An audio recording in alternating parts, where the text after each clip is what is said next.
Daren, in your opinion, what's the biggest challenge we face over the next few years? And my guess, as you've probably heard this before, but obviously we have to get our fiscal house in order. We have a serious financial problem, and it's compounded by the fact that Sacramento is upside down by $14 billion. And what we're looking at on the horizon is probably another return to the Sacramento shell game, where our gas tax increment could be impacted. That's going to worsen our situation even more so. When you approach a budget, there's two ways of proceeding, obviously. There's cutting expenses and there's raising revenue. Now, when you cut expenses, the typical reaction is to go ahead and cut by some equitable amount, 5 or 10%, affecting all departments, but bringing down their effectiveness by that same amount. There's another theory out there called budgeting for outcomes, which is propounded by the city manager Ventura, and that's where you triage the budget, determine which are true priorities. You fund those 100%, so they're doing the most critical jobs at 100% efficiency. Other things might be considered frosting on the cake. You might have to scrape those off entirely. And, I don't subscribe to one school of thought or the other necessarily, but the idea is that there are other ideas out there. Raising revenue, clearly, we have to revisit the UT.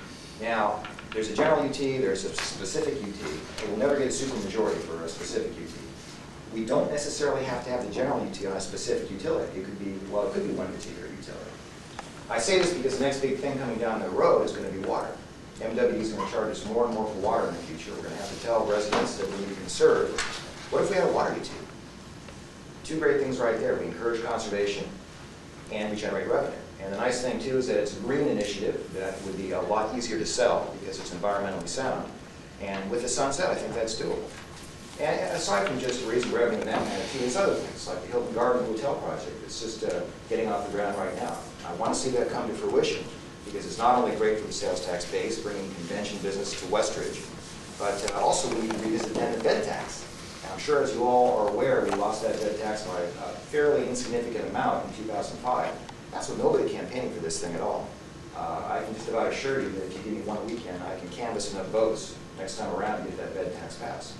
And it's not going to amount to a huge amount of money, but together with everything else, it's going to make a difference. So that's how I'd answer that question. So we'll go through what you were saying about the utility tax again, because you went by that real quick, and I wasn't quite sure if I caught it all. Well, aside from the fact that we definitely have to revisit the UT and try to get a UT back, we need to rejoin the 34 other cities in Orange County that have some stable source of local funding. I mean, everybody in the city, everybody in the county has got either a bed tax or a UT.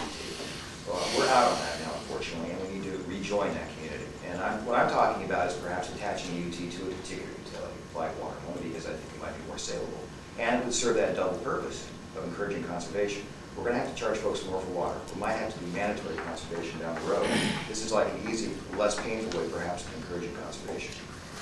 And you threw out Metropolitan Water and the cost of paying them. Do you know what percent of the water we get from Metropolitan? I can tell you, I don't know the exact percent, but I can tell you that we're lucky in that we get a lot more of our water from groundwater than the local communities. A lot of other communities have to import more water and buy more water from MWD. I think we're on the order of 35% of our water, I believe, comes from MWD. Is going to impact our bottom line? Of course it will, or the consumer's bottom line. Is there anywhere else to get water besides groundwater and Metropolitan? Yeah, there is. I think we're in partnership with Cal Domestic too. I mean, I believe there's multiple sources of water for the city, but no matter what, people are going to have to use less down the road, more likely. Thanks. Exactly. Last question.